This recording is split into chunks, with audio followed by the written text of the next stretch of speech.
Salut, c'est dans la poche et aujourd'hui... Alors aujourd'hui c'est jeudi et jeudi c'est climat. J'ai à côté de moi Flavio. Flavio, on est mieux ici qu'en classe ? Oui, déjà parce qu'on lutte on lutte pour une cause qui nous est chère, c'est le climat, c'est aussi notre avenir. Et on est toujours mieux qu'en classe assis à ne rien faire. On aimerait déjà que le gouvernement fasse quelque chose de concret. Donc, par exemple, à l'école, on va faire mettre en place un potager, plein de choses comme ça. Bêtement, aujourd'hui, c'est la Saint-Valentin. Les roses, elles viennent de super loin, or que c'est pas obligé, quoi. Ça fait de la pollution en plus. Ça rejoint la problématique de la physique, ça le climat ? Ah oui, énormément. Forcément, le changement climatique, c'est plein de phénomènes physiques qui sont en jeu, qu'on a vu en classe d'ailleurs, et c'est ce qui les a mobilisés. Donc aujourd'hui, c'est une sorte de cours pratique sur le terrain. Voilà, et en même temps, ils ont des cours de citoyenneté où on leur apprend aussi à prendre leurs responsabilités en tant que citoyens. Et je trouve formidable qu'ils mettent en application.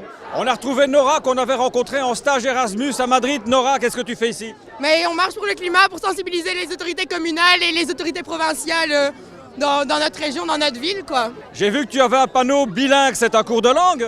Mais non, parce que j'étais à Bruxelles il y a 2 semaines et du coup j'en ai profité pour faire du recyclage par la même occasion. Nous aujourd'hui, on est là, on se bouge, on manifeste en marchant et il y a d'autres jeunes qui sont en train de manifester en chantant. Aujourd'hui, c'est Labo pour ces élèves de l'enseignement provincial. Ah oui, le Labo. On développe des ateliers musicaux, donc il y a le chant, la guitare, la basse et la batterie. Et nous développons aussi des chorales avec des institutions pour personnes handicapées, donc il y a quelques institutions qui viennent ici durant la semaine. Le Labo, c'est aussi un studio d'enregistrement. Bon d'accord, on ne dirait pas comme ça, mais écoutez ceci. Malik, lui, a peut-être quitté son pays. Ouais, Malik, lui, il voulait foutre de ses soucis. Ça, c'est l'enregistrement de la semaine dernière. Il a commencé comme ci. Il a voulu s'en sortir, pour se vivre, il aurait tout fait. Et terminé comme ça. Que de lui on voudrait jamais. Malik, lui. Et aujourd'hui, on va essayer de faire aussi bien avec... Je m'appelle Lisa Ferdin, je suis au lycée Albert Libier. Aujourd'hui, je vais chanter sur une chanson sur l'homophobie. Je m'appelle Alizé Boucher et en fait, je viens ici par un projet avec ma prof. Je m'appelle Elisa. Amélien. Et Florian. Nous sommes les choristes. Voilà, maintenant que les présentations sont faites, en piste. La distance parfaite, c'est que tu fais ça avec tes doigts. Tu le tournes, tu mets à ta bouche. Tu vois, ouais, comme ça sert pas à grand chose. Bon, mais pendant qu'on se détend en studio, nous, on vous parle de ce qui nous y a mené. Ce projet est né l'année dernière sur base d'un exercice fait en classe. Donc j'avais demandé aux élèves de réécrire chacun un couplet de la chanson « Je suis » de Big Flo et Oli. Et le résultat était tellement bon que j'ai eu envie d'enregistrer en studio, ce qui a été fait. Du coup, Séverine a décidé de poursuivre grâce à un appel à projet du Conseil supérieur de l'éducation aux médias. Et comme mon projet a été sélectionné, donc je bénéficie d'un budget qui me permet de réaliser le projet et d'enregistrer en studio 6 chansons avec les 5e et les 6e de Colfontaine en agent d'éducation et bioesthétique. Et puis sois pas con, avec tes blagues tu crois que t'es marrant. En vérité tu n'es que blessant, si t'étais un peu plus tolérant.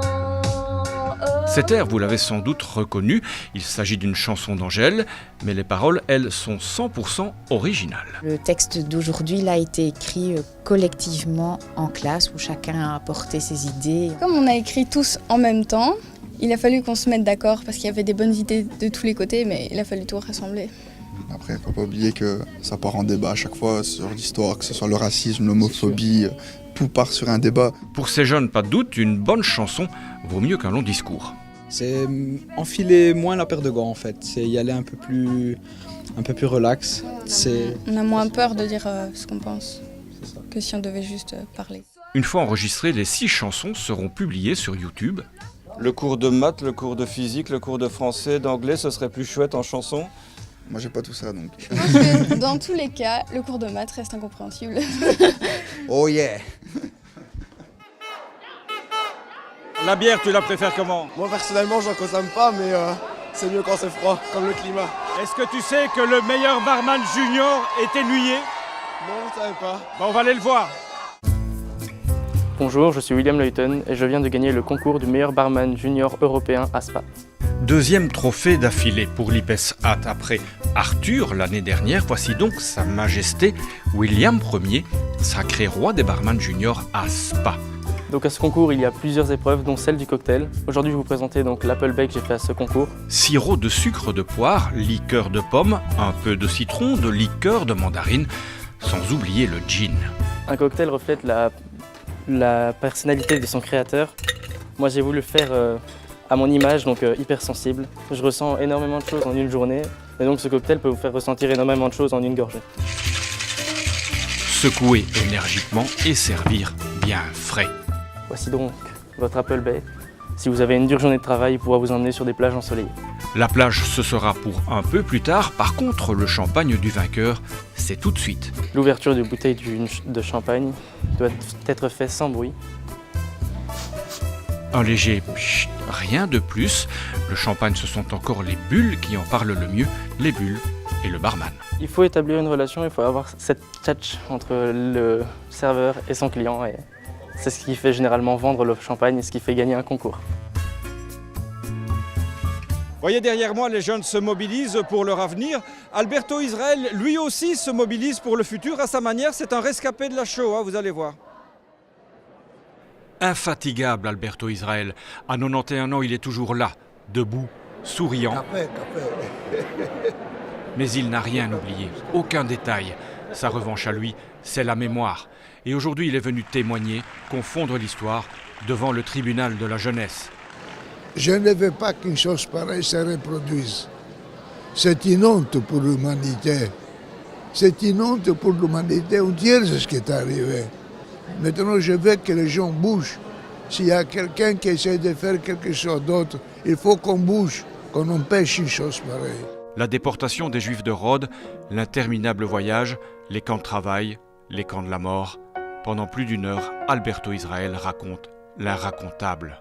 Des bébés étaient sur un tas et qu'ils ne prenaient pas la peine de vouloir les tuer, de prendre un seul boîtier de gaz pour des enfants, donc ils préféraient les mettre dans des fours vivants. Il y avait quelqu'un devant lui qui avait sa petite gamelle en fer et il tremblait tellement qu'il l'a lâché et c'était au moment où on lui servait à manger. Et l'Allemand a pris la cuillère, sa louche de soupe, si on peut appeler ça de la soupe, et il l'a jetée à terre et il nous explique qu'il a commencé à la manger à terre. Et on a vu que c'était loin pour lui, ça allait loin, quoi. Est-ce que vous pouvez vivre dans votre vie en voyant encore une fois cette scène? Moi, je la vois tous les jours. Libéré en 1945, Alberto Israel a quitté Auschwitz, mais Auschwitz ne l'a jamais quitté. Lui n'oublie pas, mais sa crainte, c'est que d'autres oublient. Aujourd'hui, pas beaucoup de gens se rendent compte de la chance qu'ils ont. Donc voilà, parce que c'est assez facile, on voit la vie un peu comme on veut la voir sur les réseaux sociaux, un peu partout. Et je pense que certains témoignages qu'on peut encore avoir à l'heure d'aujourd'hui permettent de faire un certain déclic à des personnes qui ne s'en rendent pas compte. Lire les journaux, voir la télévision, c'est bien, mais ça ne suffit pas.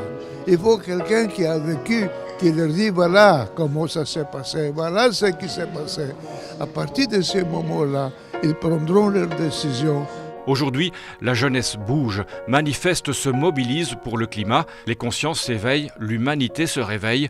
Une autre victoire pour Alberto Israel. T'es plutôt optimiste ou pessimiste pour l'avenir? Quand même optimiste, parce qu'on commence à sensibiliser un peu plus de gens qui se bougent, qui réfléchissent un peu plus, alors qu'avant on avait tous l'esprit un peu plus fermé. Mais là, maintenant, on a plus l'esprit ouvert, donc ouais, je suis plutôt optimiste. Tu crois que l'humanité est capable de répéter les mêmes erreurs? Oui, sans problème. Il l'a déjà prouvé. Qui viendra encore témoigner auprès des jeunes après vous, quand vous ne serez plus là? Ceux qui m'écoutent, il y en a qui vont témoigner, oui. C'est pour ça qu'on fait. Il y a j'ai déjà préparé des témoins. Pas des témoins, ce sont des témoins à témoins qui vont reconnaître. J'ai écrit un livre, c'est pour qu'ils le lisent, qu'ils sachent ce qui s'est passé. Ce livre, c'est pas un livre, c'est un témoignage, si vous voulez, donc c'est pour toi. Maintenant, je vais aller parce que les jeunes m'attendent. Voilà, c'est dans la poche, c'est terminé. La manif, elle continue. On se retrouve la semaine prochaine. Et en attendant, sur les réseaux sociaux, bonne Saint-Valentin, aimez votre planète. Ciao.